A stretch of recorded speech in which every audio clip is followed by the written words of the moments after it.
mais um episódio do Calpcast e hoje a gente trouxe aqui um convidado. Você vai gostar muito da história dele e eu tenho certeza, é o Caio Mas. Tudo bem, Eric? Beleza? Obrigado pelo convite. Saudações aí ao seu público, né, à sua audiência qualificada. Parabéns pelo trabalho. Me sinto honrado de poder estar aqui com vocês participando do Calpcast, compartilhando um pouco da minha história. Então, eu sou Caio Mas. Na verdade, é um nome artístico. Depois eu posso trazer essa Caraca, que curiosidade. legal. Tenho 41 anos, moro em Jundiaí desde 2018, na verdade, região de Jundiaí, né? Eu vim de São Paulo, onde eu cresci, e aí vim para Campo Limpo Paulista inicialmente. Depois, quando eu casei em 2013, aí sim, efetivamente, para Jundiaí, né? Então, estou em Jundiaí desde 2013. Casado, uma filha, Luísa, que nasceu em 2019, minha princesinha, né? E empreendendo aí já há alguns anos, acredito que desde a adolescência, vou contar um pouco dessa Caraca. história de empreendedorismo, e efetivamente com empresa aberta mesmo desde 2015, então completando minha primeira década como um empresário mesmo de CNPJ aberto, né? Trabalhando, hoje eu tenho uma corretora, eu trabalho com seguros e investimentos. Cara, que legal. E eu já fiquei curioso. Me fala por que o Mas do Caio? Da onde surgiu esse nome? Na verdade, as curiosidades elas começam desde o nascimento, né, Eric? Porque eu nasci em Niterói, no Rio de Janeiro. E foi algo assim, a minha mãe na época estava no Rio de Janeiro, porque a família dela é toda de lá, né? E culminou que justamente quando ela estava na época, né, de ter o bebê, ela estava por lá na casa dos meus avós, né? E nessa programação não deu tempo de voltar para São Paulo e eu acabei nascendo lá em Niterói mesmo, né? Então eu sou carioca, sou de Niterói, niteroiense na verdade, né? E aí vim para São Paulo e foi onde eu cresci. Cresci em São Paulo até vir para o interior, então cresci na capital e vim para o interior de 17 para 18, 17 para 18 anos de idade, né? Isso foi lá no comecinho de 2002, foi quando eu já cheguei para morar aqui na região de Jundiaí, em Campo Limpo Paulista. E o apelido, na verdade, como foi que surgiu, né? A família sempre foi muito ligada em esporte. Eu, particularmente, sempre gostei mais de futebol, mas o meu pai e alguns primos, né, muito ligados em Fórmula 1. Inclusive, ainda na linha das curiosidades, né, o meu pai ele tem um armário com fitas VHS, onde ele tem todas as corridas do Ayrton Senna gravadas na íntegra. Caraca! Desde quando ele começou na Toleman até o acidente, né? Então, muito fanáticos, né? E na época, tinha um piloto que chamava Jochen Mass, um piloto de Fórmula 1, né? E ele tinha um irmão que se chamava Lucas Mass, e Lucas era o nome desse primo meu que também gosta muito de Fórmula 1, né? E aí o meu pai ficava chamando ele de Lucas Mass. E aí você sabe que tem aquela história, né? Quando você chama alguém de um nome, muitas vezes ele acaba te devolvendo, né? É uma das saídas que a pessoa tem para, pô, gostei, ou mostrar que não tá sentindo abalado com aquilo, né? Então todo mundo da família começou a se chamar de Mas. E aí chegou num momento aonde eu comecei a trabalhar na mídia, né? Eu me formei em comunicação, fui trabalhar numa empresa que era uma emissora na época, né? Uma televisão. E aí quando chegou lá, eu trouxe o meu nome completo para eles e o diretor de jornalismo falou: "Não, cara, aqui a gente não tem uma opção legal. Eu preciso que seja um nome duplo, né? Então, um nome e um sobrenome, mas não ficaram opções legais aqui no seu nome completo, né?" E aí ele falou: "Você não tem nenhuma ideia?" E foi aí que eu falei: "Pô, cara, na família a gente se chama de Caio Mas." Ele: "Como Mas?" Eu falei: "Mas com 2 S's." Ele falou: "Pô, é isso." Então, ficou muito legal, né, porque são 8 letras, né, então Caio Mas, são 4 e 4, um nome curto e impactante, né. E ali começou, cara, isso em 2000 você bota aí 2007, profissionalmente isso começou. Então já são mais de 2 décadas aonde agora eu não tenho mais como usar o meu próprio nome, porque senão ninguém vai me conhecer. E aí ficou Caio Mas e tá tudo certo. Caraca, então já revela pra gente qual que é o seu nome completo. Eu chamo Caio Marcelo Coutinho Rego. Aí Caraca. se você põe Caio Rego, e pra mim não é problema isso, é até engraçado a gente trazer aqui, Aham, porque na verdade é o sobrenome que veio do meu vô de Portugal, aham. né. Então infelizmente no Brasil é motivo de chacota, em Sim, Portugal não é. Rego em Portugal é um riacho, é um pequeno riacho, e lá é uma entendi. família muito grande, né. Então, inclusive é um lugar que eu adoro viajar, são origens, eu torço pra portuguesa inclusive, mas Caio Rego não ia rolar cara, né, a não ser que eu fosse fazer stand-up. O Caio Coutinho, que é meu terceiro nome, que, pô, é muito legal Uhum, também, né, você lembra do Coutinho do Santos, da seleção e etcétera, mas é um sobrenome diminutivo, então o diretor não quis usar. uhum. Aí eu falei: "Pô, Caio Marcelo, cara, eu adoro Caio Marcelo". Ele falou: "Não, mas aí é um nome composto, onde não é um sobrenome". Ele falou: "Eu preciso de outro caminho". E aí quando eu trouxe o Caio Mas, ele falou: "É isso, vamos embora".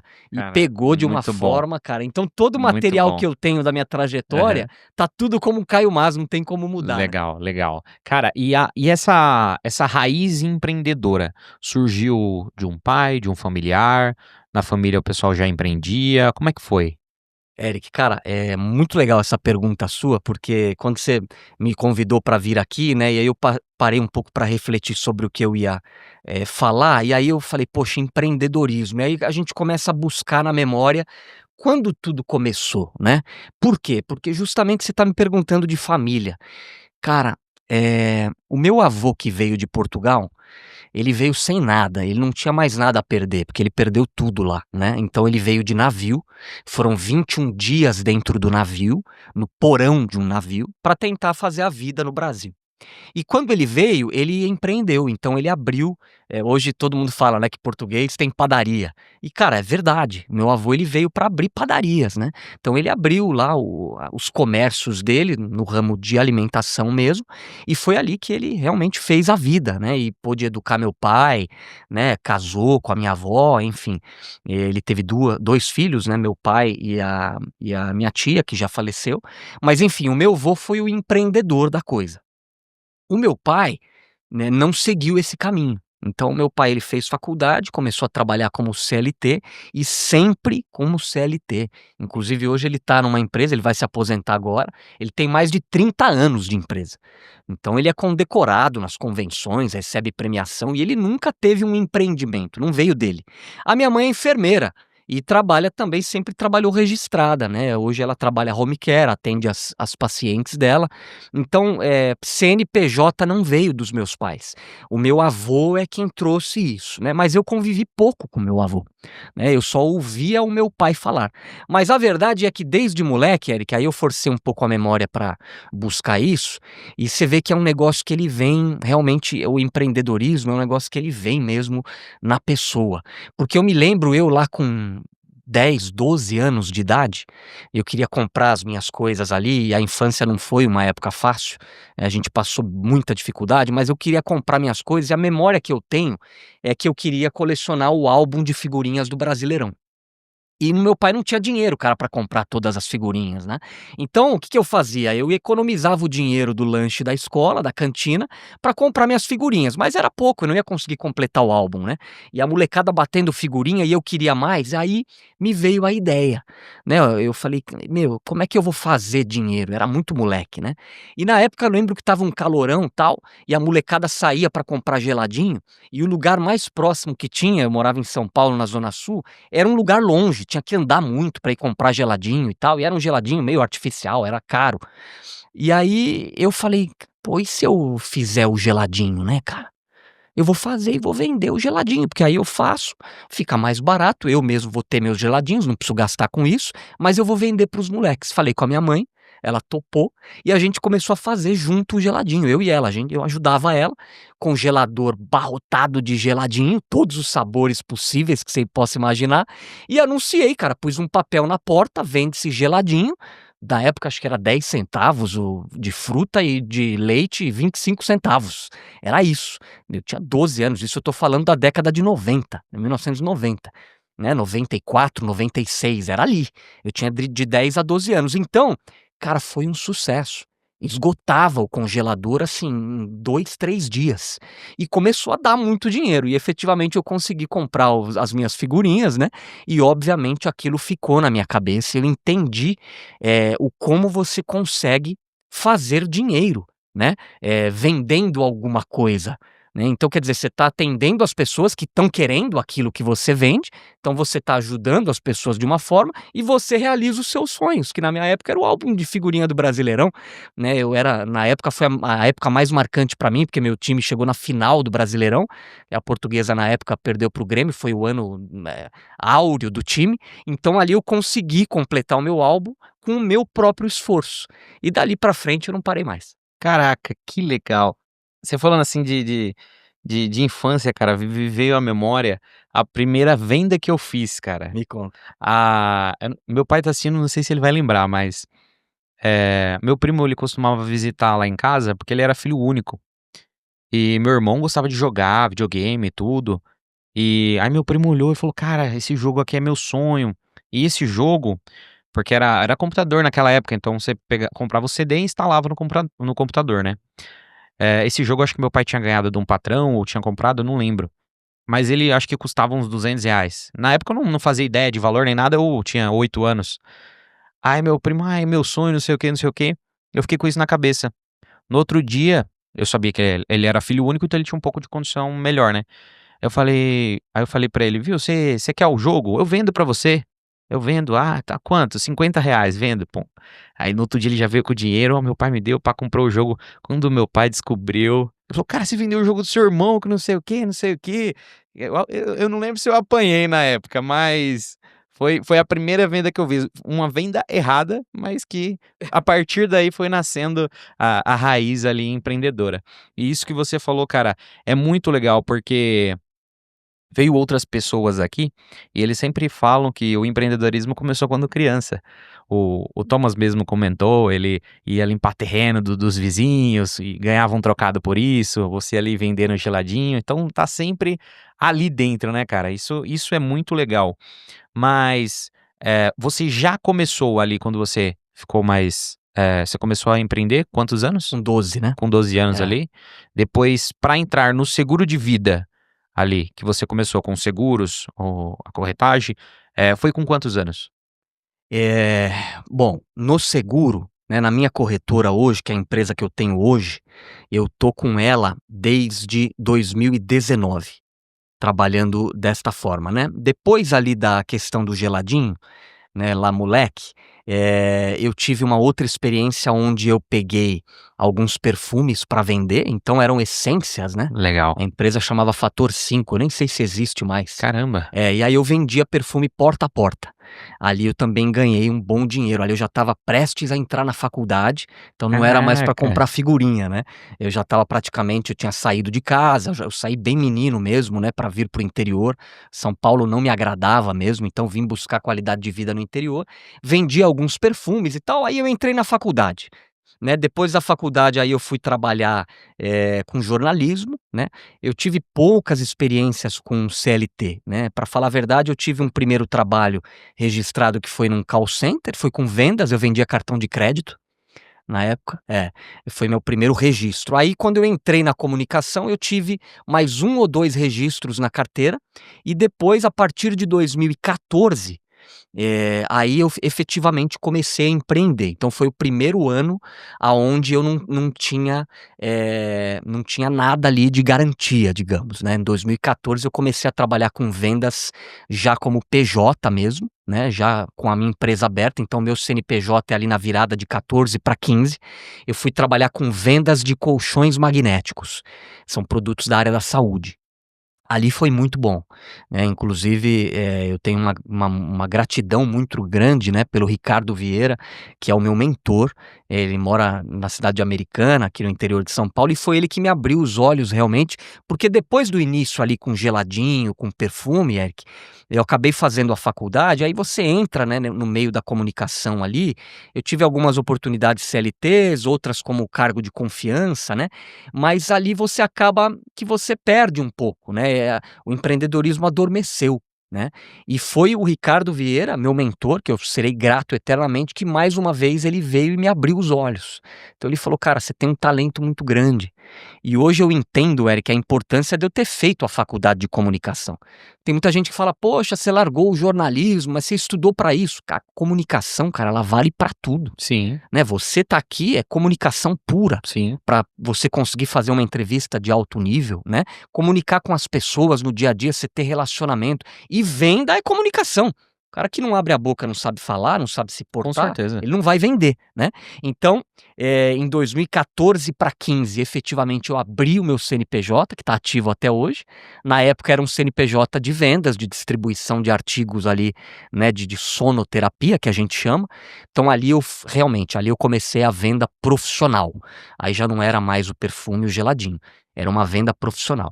Eu cheguei, Eric, a vender produtos ali, colchões, né, camas, medicinais, que a gente chama terapêuticas. Eu cheguei a vender produtos de R$ 20.000. É, se a gente falar que isso foi na época ali entre 2015 e Muita grana. 2018, é muito dinheiro, cara, Sim. né, foi há mais de 10 anos atrás. Então é muito dinheiro e a gente vendia. Então ali foi muito bom, ali eu descobri realmente o que eu queria, o que eu ia fazer, né, dali pra frente.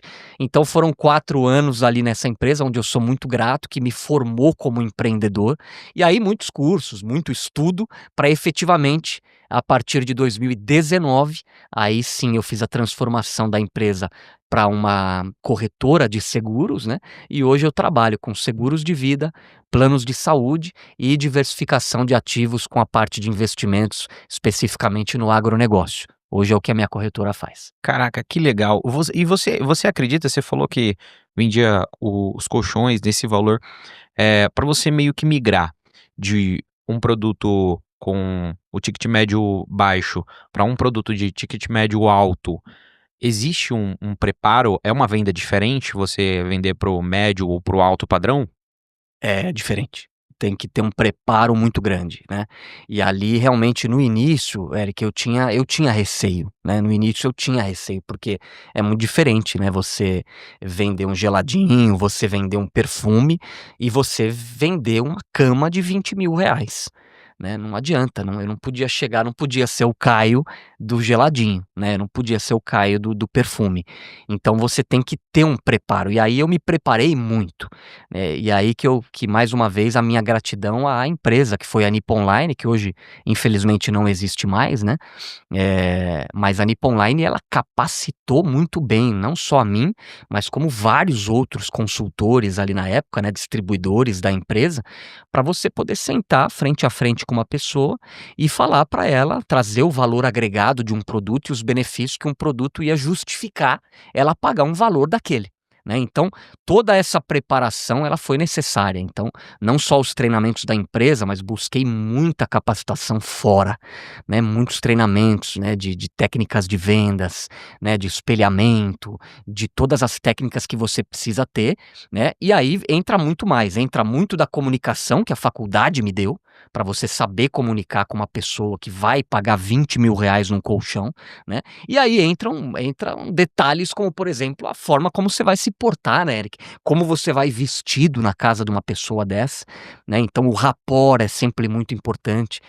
Nem todas as vendas que eu fiz, eu estava lá de terno, bem vestido, gravata, porque você tem que saber o cliente que você vai atender. Não adianta você chegar lá, e um cliente que é um esportista, um atleta, que também pode comprar um colchão de R$ 20.000, eu não vou de terno e gravata na casa dele. Eu vou fazer um rapport, eu vou de camiseta polo, né, eu vou com uma camiseta de linho mais despojada, uma calça jeans, talvez um sapatênis, porque eu preciso me adequar ao ambiente onde vai acontecer aquela negociação. Já explica para o nosso público que é mais leigo, como o que é essa técnica, o rapport que você falou? O rapport é uma técnica, né, de vendas, onde, você procura deixar o cliente o mais à vontade possível, né, então você tenta fazer um espelhamento do que ele faz, porque se o cliente se ver em você, ele vai te ver como uma pessoa muito semelhante a ele. Conexão maior, né? Existe uma conexão. E isso vale, Eric, não só para a roupa que você veste, mas para os assuntos que você fala. tudo é rapport. Então a forma como você senta diante do cliente, você está colocando ali já um rapport, e é uma técnica onde você, coloca ela, e hoje para mim ela já é muito natural. Hoje eu não preciso mais ficar reparando em nada, né, mas ela é muito natural. Então você faz alguns gestos e algumas, práticas ali semelhantes ao que o cliente faz, e ele te enxerga como alguém muito próximo, né, e isso cria uma afinidade para que ele confie em você e acredite no que você está falando, né. Então isso vai desde pequenos gestos, forma de sentar, forma de se portar, até forma de se vestir e forma de se falar, né. Então, hoje eu estou falando aqui rápido, a gente está numa gravação, né. Agora se eu estou com um cliente que tem uma fala mansa, que tem uma fala pausada, eu não posso chegar falando do jeito que eu estou falando, que eu vou espantar ele, né. Então eu procuro, me adequar ao padrão dele, para que a gente crie ali uma sinergia, uma sintonia, e ele crie alguma confiança em mim, perceba que eu sou semelhante a ele. Caraca, muito bom. E em toda essa trajetória, você mencionou alguns mentores que você teve. Qual foi o maior conselho que você teve ali, que você lembra até hoje, guarda e aplica até hoje? Tem algum conselho que você pegou e falou: "Cara, isso aqui", ou até uma correção, algum erro que você cometeu e falou: "Isso aqui mudou a minha forma de enxergar". Teve algum ponto nesse sentido? Eric, com certeza, vários, né, vários, mas, eu me lembro que quando eu tive que tomar a decisão de efetivamente ali abrir o CNPJ e levar o negócio a sério, e não foi uma decisão fácil, porque eu estava deixando aquela área onde eu me formei, que foi o jornalismo, né. Então, foi no momento dessa virada de chave onde eu saí de uma emissora de televisão na época, eu tinha um programa de esportes, que era o meu sonho e graças a Deus eu alcancei, né. Trabalhei com esportes, lembra da figurinha do campeonato lá? Uhum. Cara, meu sonho desde menino era esse, trabalhar com futebol. E eu fui apresentador de um programa esportivo numa televisão. E ali, para eu deixar aquilo e passar a ser um vendedor de colchão, que na verdade é como as pessoas olham de fora, mas eu sabia que ali dentro era muito mais, né, a minha missão ali era levar saúde e qualidade de vida para as pessoas. Ninguém paga 20.000 num colchão, ali era um aparelho terapêutico, cara, era isso que eu vendia. Então eu levava para a pessoa solução de dores, eu levava um sono de qualidade, e por isso a pessoa pagava, não porque era um colchão, porque não era um colchão só. Então essa mudança de chave, ali foi a primeira coisa que marcou pra mim, né, foi quando esse mentor, ele me mostrou com números, ele falou: "Olha, eu vou te fazer", ele falou: "Seu talento é pra isso, é venda, você vai ganhar dinheiro com isso, realizar seus sonhos com isso". Ele falou: "Vamos fazer um teste". Você gosta do seu produto? E eu falei: "Muito", eu tinha resultado mesmo. Ele falou: "Vamos fazer o seguinte, vamos comigo nas primeiras reuniões, me indica algumas pessoas e me acompanha, e você vai ter uma comissão por isso". E aí eu topei, então eu marcava algumas reuniões e esse meu mentor, meu líder me acompanhava. E eu me lembro, Eric, que nas primeiras 2 semanas, né, com as vendas que ele fez, né, dos produtos ali, eu acompanhando, e com as comissões que ele me passou nas primeiras 2 semanas, já empatou com o que eu ganhava na época na TV. Então quer dizer, e aí com as últimas 2 semanas eu dobrei. E aí ele falou pra mim: "Olha", ele falou: "Você percebeu?" Eu falei: "Percebi". Ele falou: "E se eu te disser que se você pegar isso pra valer, e abrir a sua empresa e virar um distribuidor, os seus ganhos vão aumentar mais do que o dobro?"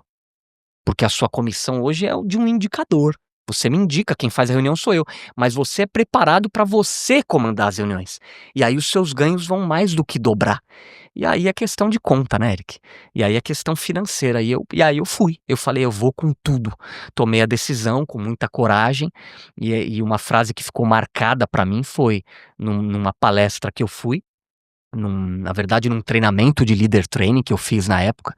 E ali eu recomendo para quem nunca fez leader training, é uma transformação muito grande, e ali você tem dinâmicas de alto impacto emocional, você quebra paradigmas, você, quebra aquilo que te prende de alguma forma, e eu tinha medo. E ali uma frase marcou muito para mim: "Se der medo, vai com medo mesmo". E foi o que eu decidi, falei: "Cara, eu vou com medo mesmo, porque não tem como dar errado". Em 2 semanas eu empatei com o que eu ganho aqui no meu cargo que eu tenho para ficar o mês inteiro cumprindo horário. Se eu cumprir com o meu negócio o horário que eu cumpro trabalhando para os outros, não tem como dar errado. Mas o medo a gente tem, né. Então ali essa foi a transformação, isso marcou muito para mim, tá, Eric. E outra coisa que marcou muito, foi a questão de você saber ouvir, né. Isso era uma dificuldade que eu tinha, porque até com a questão do jornalismo, da comunicação, a gente falar muito, isso para mim no começo era um desafio muito grande. E aí uma frase que marcou para mim, num outro treinamento que eu fiz, uma frase que marcou para mim num livro que eu li, eu tenho alguns dos livros, né, favoritos ali, mas num livro que eu li, estava escrito lá: "Não é à toa que Deus nos fez com uma boca e 2 ouvidos. Ouça mais do que você fala". E isso para o mundo das vendas, cara, isso não pode falhar. Você tem que saber ouvir e ouvir mais do que falar. Porque se o vendedor que só fala e não ouve o cliente, ele não está utilizando todo o potencial que ele poderia e com certeza ele está deixando dinheiro na mesa. Então esses foram os pontos de transformação para mim, foi o que mais marcou e que me ajudou a evoluir nessa profissão. Caraca, muito bom, cara, muito bom. Tenho certeza que muitos vendedores que estão assistindo já tá com muitas perguntas para te fazer. Muito legal.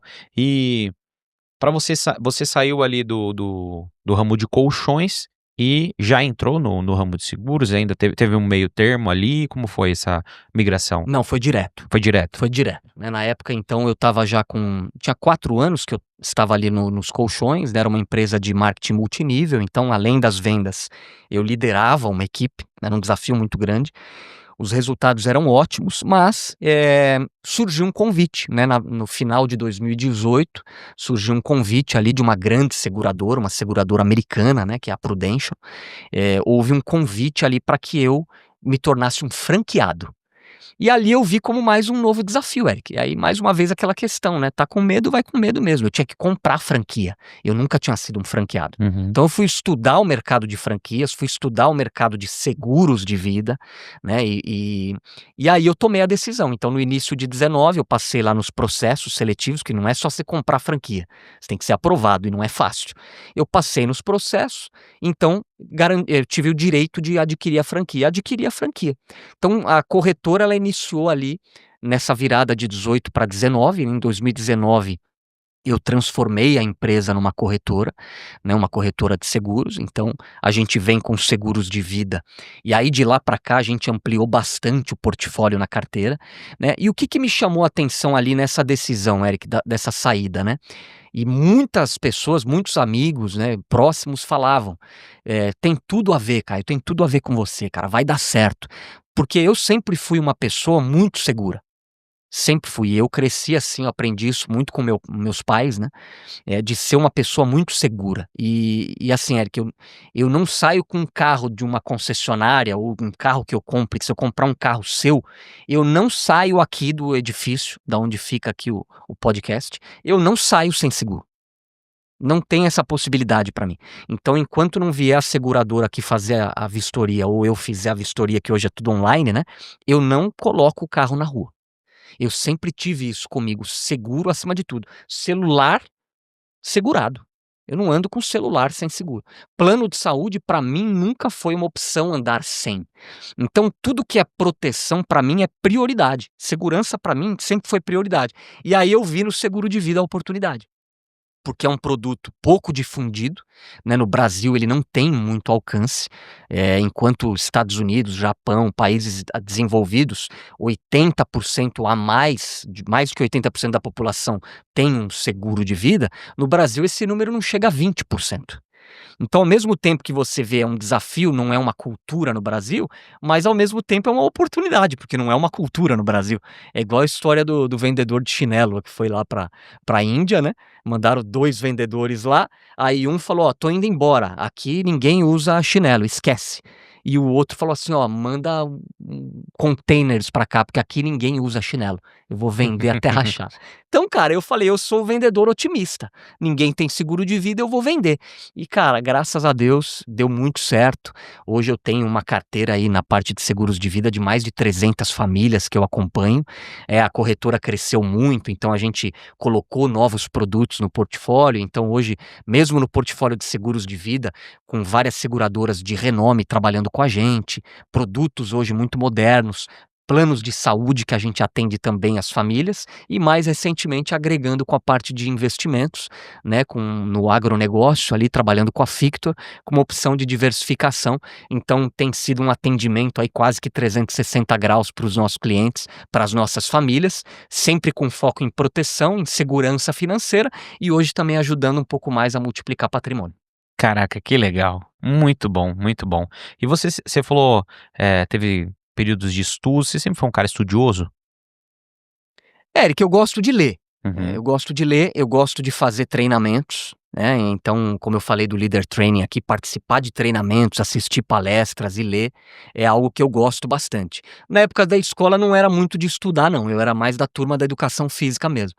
Jogava bola e etcétera, né, ficava com o pessoal lá do fundão, mas nunca tive problema, assim, para passar de ano, entendeu. Quando precisava eu ia lá e estudava. Então, quando é o assunto que é do interesse, a gente vai buscar o conhecimento, né. Então sempre foi assim, quando eu vou dar um passo novo, né, quando tem um desafio novo, eu pego para estudar primeiro, eu não entro, sem saber o que eu vou fazer ali. Então sempre tem um período preparatório, né, um pré, né, a decisão. E aí, sempre vou na certeza, vou na confiança, para poder passar também para o nosso cliente, né, Eric, a confiança e dizer: "Olha, eu sei onde eu estou pisando, estou te mostrando algo que eu sei que é bom, que eu tenho", né. Afinal, ninguém vende aquilo que não compra. Acredito muito nisso. Sim. Primeiro você tem que comprar a ideia, o produto, o serviço, para depois você vender. E para comprar você tem que ter a certeza de que é bom. Então, nessa parte, sim, eu estudo bastante para saber onde eu estou pisando, mas a questão de parar muito tempo assim de estudar nunca foi comigo, não. Entendi. Eh, e hoje, qual o seu pensamento a longo prazo para a sua empresa? Você tem uma meta a ser alcançada? Você tem ali uma um sonho a ser realizado? Longo prazo é muito tempo, né, nos seus próximos 2 anos, o que você quer agregar ali para tua empresa, para o teu negócio? Olha, Eric, o principal para mim na corretora é continuar atendendo bem os clientes, né, porque o que a gente tem de maior o que a gente tem de maior patrimônio são os clientes, né. Facilitei aí no corte para você. Então, o que o empreendedor tem de maior valor mesmo é o cliente, né, é o nosso maior patrimônio. Então, você atendendo bem o seu cliente, não tem nada mais valioso, cara, não tem propaganda mais valiosa do que o depoimento de um cliente satisfeito. O cliente, ele é o nosso maior vendedor, né. Então, o que eu faço muito? Faço muito networking, eu procuro sempre ampliar a minha rede de relacionamentos, né, mas eu procuro sempre manter o meu cliente satisfeito, né. Então, por isso, agregando soluções, mesmo quando o cliente eu não tenho uma solução que ele procura, porque quando você trabalha com seguro, uma coisa que eu percebi, né, e nessa trajetória isso vem cada vez mais crescente, o cliente ele procura quem ele confia. Então, o cliente ele confia muito no corretor. Né, quando você poxa, seguro de vida é aquilo que pode ter de mais valioso, Eric, né. A sua família, as pessoas que você ama, o futuro delas, se você não estiver mais aqui, depende da condição que você vai deixar. Então o cliente ele me procura muito: "Ó, você trabalha com tal coisa?". Se eu trabalhasse com todos os seguros possíveis, eu com certeza ia atender a minha carteira, né, por completo, mas não é a minha pretensão. Então, os seguros de vida e os planos de saúde, que é onde a gente já tem ali uma equipe, tem uma expertise em atender o cliente, a gente continua, né, e trabalhando muito forte nisso, mas para agregar um produto novo, vai um estudo, vai um trabalho para que a gente possa efetivamente ofertar algo bom e confiável, né. E foi essa última, inserção que a gente fez no portfólio com a empresa do agro que nos procurou, então a gente estudou muito, foi mais de um ano ali de namoro, de tratativas para que a gente pudesse efetivamente falar: "Não, validamos, o negócio é bom, a empresa é séria, é uma empresa de capital aberto, é uma empresa com fundos listados, né, com presença na Europa, nos Estados Unidos, muito confiável". Então a gente estudou bastante para falar: "Olha cliente, está aqui, essa é uma opção, se você investe, se você diversifica, a gente também trabalha com isso". Mas inúmeros outros produtos que eu não trabalho, eu tenho parceiros de confiança onde eu posso indicar para o meu cliente. Bem da verdade dizer, Eric, eu ando na rua, eu procuro ser um hub de soluções para as pessoas. E eu acho que é isso que o empreendedor, precisa utilizar muito fortemente, porque a gente vive de indicação, cara. A indicação quando ela vem qualificada, Eric, ela é meia venda. Não, ainda mais um cara como você, você imagina a sua carteira de contatos, você começou a vender lá atrás, imagine todo o relacionamento que você criou ao longo desse tempo, então sua rede de contatos deve ser muito grande. Aí você entra com essa parte de ser um hub de soluções, É né. um hub de soluções. Então, a minha rede de relacionamentos, eu procuro ter em cada área específica, pelo menos uma pessoa eu tenho que ter, mas em algumas eu tenho mais de uma, obviamente, mas aí eu procuro saber quem eu vou indicar, até pelo perfil e a questão do rapport, então ali eu seleciono, mas é difícil alguém me pedir uma indicação e eu não ter ninguém para indicar. Eu não me lembro qual foi a última vez que alguém me pediu uma ajuda: "Pô, você conhece alguém que faça tal coisa?", e eu deixei passar a chance de indicar. Não me lembro. Sempre eu tenho alguém. Então, assim, meu celular, a rede de contatos é muito grande, eu guardo cartões de visita ainda, eu tenho uma pastinha da época do BNI, quem mexe com networking sabe, eu fui do BNI por quase 4 anos, né. Então eu tenho cartões, tenho contatos, a rede social muito fomentada, porque eu acho que a gente tem que se ajudar, Eric. Quando a gente conhece um bom profissional, né, que fa ninguém vai conseguir abraçar o mundo. Então é o que eu disse, eu não vou, fazer tudo, eu sou um corretor especializado em proteção financeira e proteção familiar e patrimonial, é o que eu sei fazer. Então eu mexo com a parte de seguros, eu cuido da vida do cidadão, do empresário, da família dele, cuido da saúde deles para que ele tenha um bom atendimento hospitalar, de laboratório, e agora cuidando também da parte de diversificação, ajudando ele a crescer um pouco o patrimônio, pensando em sucessão, pensando um pouco mais no futuro. Mas é isso, e tá ótimo assim, né. E quando o cliente procura algo que eu não faço, cara, para mim não é um problema, porque eu sei quem faz com maestria. E aí eu indico e para mim é um prazer, porque eu tô ajudando o cliente e na hora eu já mando, né, uma mensagem, uma ligação e falo: "Ó, tô te mandando um cliente aí, vai te ligar, tá aqui o contato, se ele não te ligar, pode ligar, porque tá quente, pode atender e faz com excelência". E aí, cara, é só o ganha-ganha. O cliente precisa, ele está sendo bem atendido, seu parceiro está ganhando e eu estou ganhando credibilidade, que eu estou indicando um bom profissional para alguém que precisa. Perfeito, perfeito. Então já vou extrair conhecimento de você. Querendo ou não, sou novo no empreendedorismo, são 4 anos empreendendo ali. De todo o conteúdo que você extraiu dos livros, qual livro você me indica e por quê? Boa, boa. Vamos lá, tem vários, né, eu posso trazer aqui muitos livros aqui e aprendizados, né, que eu tirei dos livros, então assim, desde T. Harv Eker com Os Segredos da Mente Milionária, Foi o primeiro livro que eu li. é sensacional, Muito né, bom. e na época eu me lembro que eu fui num treinamento em São Paulo, e não foi ele que veio, foi um Uhum, treinador da equipe dele, mas era sobre o livro, e eu fiquei, cara, ali realmente aquilo abre a mente, uhum. né, hoje você está aqui, Sim. acredito que muito por conta desse livro. Pai Rico, Pai Pobre, leitura obrigatória, né, ali Uhum. leitura obrigatória, inclusive hoje eu tenho um outro negócio paralelo, junto com a minha esposa, na parte de imobiliária, na parte de imóveis, né, e que veio a ideia e o projeto vieram desse livro, abre muito a mente para essas questões, né, de imóveis e etcétera. Mas eu vou citar aqui, e muitos livros de vendas também, tá, Eric, acho que assim, a Bíblia de Vendas é leitura obrigatória, mas eu vou citar aqui um livro, que veio da época lá dos colchões, que chama Picos e Vales. É um livro um pouco menos conhecido, e aí eu quero que você vá atrás dele e leia. Picos e Vales por quê? Quem trabalha com a parte comercial, Eric, você sabe, a gente tem muito mais não do que sim. E hoje, em especial, eu vivo muito isso, depois que eu entrei na parte dos seguros em especial, né, parte de investimentos também. E muitas vezes não é porque o cliente não quer comprar de você, muitas vezes é porque ele não tem condição, não é perfil para aquilo, e de repente você caiu com um cliente que não vai comprar, mas o fato é muito mais não do que sim. né. E no início eu tinha dificuldade com isso, né, porque a vida do vendedor. Eu saí de um trabalho onde eu apresentava o meu programa, cumpria meu horário e ia embora. E aí você entra com as vendas e você precisa fazer resultado para pagar suas contas, cara. Você tem aluguel para pagar, muita gente tem ponto fixo, funcionário, estoque, né, não é o meu caso, mas você tem conta, você já sai o mês ali devendo. A vida do vendedor muitas vezes é essa. E eu tinha uma certa dificuldade, então mentalmente no início era um desafio muito grande para mim. E eu percebi que eu ia ter que trabalhar isso. E o livro Picos e Vales, ele traz um ensinamento muito grande em relação a isso e ele te mostra que na verdade, Eric, a vida ela é feita por picos e vales. E não é só na questão das vendas, é em tudo. Então hoje você tá aqui, tá bem, a gente tá aqui falando de vendas, de empreendedorismo, tá todo mundo legal. Cara, amanhã você já não tá legal. Amanhã você já tá com uma dor de cabeça e você fala: "Ah, hoje, cara, hoje eu não vou nem trabalhar, minha agenda hoje eu vou bloquear porque eu não tô bem. Amanhã ou depois minha filha vai estar doente, amanhã ou depois eu vou estar com algum problema". E aí o que que a gente tem que fazer, né? O livro ele mostra que em tudo na vida você vai ter momentos bons e momentos desafiadores. Então você vai passar por picos e você vai passar por vales, né.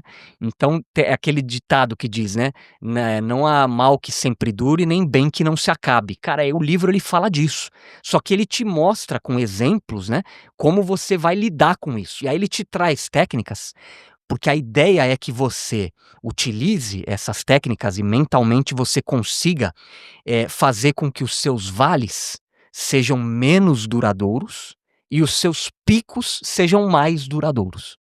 É isso que o livro ensina, você na sua vida, você ficar mais tempo em alta e menos tempo em baixa. E aí eu não vou mais dar spoiler aqui, o livro é sobre isso e eu te recomendo fortemente para quem está assistindo.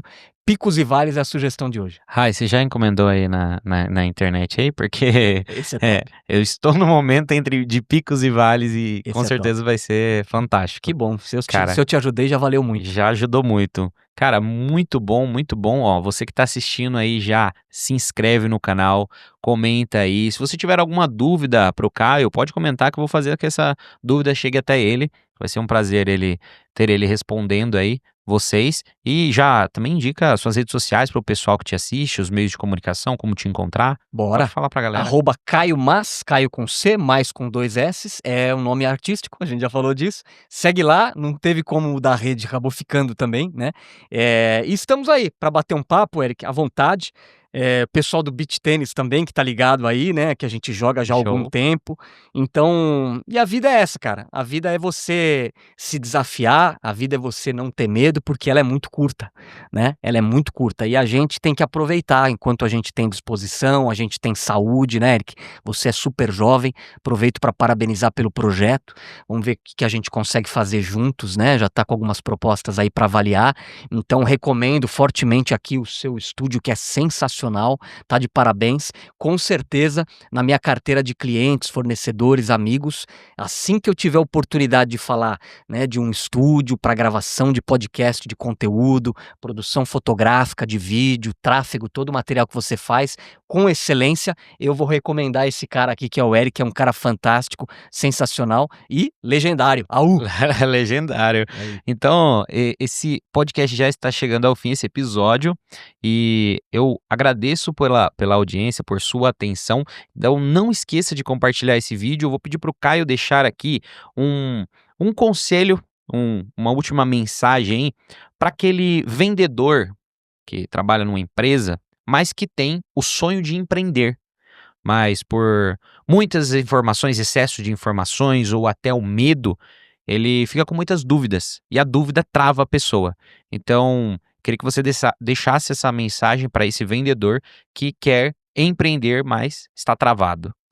Bom, falamos aqui daquela frase que para mim foi fundamental na minha decisão, né, se tiver com medo, vai com medo mesmo, porém, tem que ter responsabilidade. Não adianta a pessoa simplesmente, eu não vou falar para você: "Larga tudo que você está fazendo e começa a empreender", não. Então você tem que, eh, se cercar das suas convicções e minimizar a possibilidade de dar errado. Como é que você faz isso? O que você vai fazer? Estuda bastante aquilo que você vai fazer. Estuda o mercado que você quer entrar. De preferência, se possível, faça algo que tenha a ver com você. Eu falei aqui sobre a questão na hora da virada de chave, né? Todas as viradas que eu tive. Poxa, mas você saiu do jornalismo e foi vender colchão. Era seu sonho ser um vendedor de colchão? Não, obviamente não. Mas eu era um cliente do produto e, como um atleta amador que eu sempre fui, eu sabia que aquilo me trazia um benefício na questão da saúde. E saúde é um valor, é um pilar para mim. Então eu sim tive uma mudança de chave para fazer algo que eu gostava e que tinha a ver comigo. E quando eu fiz a mudança de novo para a parte da corretora que eu tenho hoje, eu trouxe aqui para o Eric. Segurança sempre foi um pilar fundamental para mim. Proteção, né? Seguro.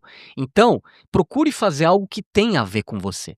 Não vai abrir um negócio que não tenha nada a ver com você, porque a chance de dar errado ela é maior. Não tem, isso é indiscutível. Você vai trabalhar com algo que você não gosta. Já falamos aqui, ninguém vende o que não compra. Você vai trabalhar com algo que você não gosta, que você não usa e que você não entende, cara, é a receita do fracasso. Não faça isso. Então, antes de ter a virada, antes de tomar a decisão, estude o mercado que você está se dispondo a entrar. Saiba tudo sobre ele. Saiba vender aquilo. Quem é o seu público-alvo? Nicho, faz o seu nicho. Encontra ali o seu público-alvo. Quem é a persona que você vai oferecer? Entendeu? Capacidade. Essa pessoa tem que ter uma capacidade financeira para comprar o seu produto. Para quem você vai oferecer? Como você vai oferecer? Funciona você utilizar só ali um tráfego pago, uma venda por internet, ou não? O seu é um produto de relacionamento. Então você vai ter que destinar um tempo e dinheiro para um grupo de networking.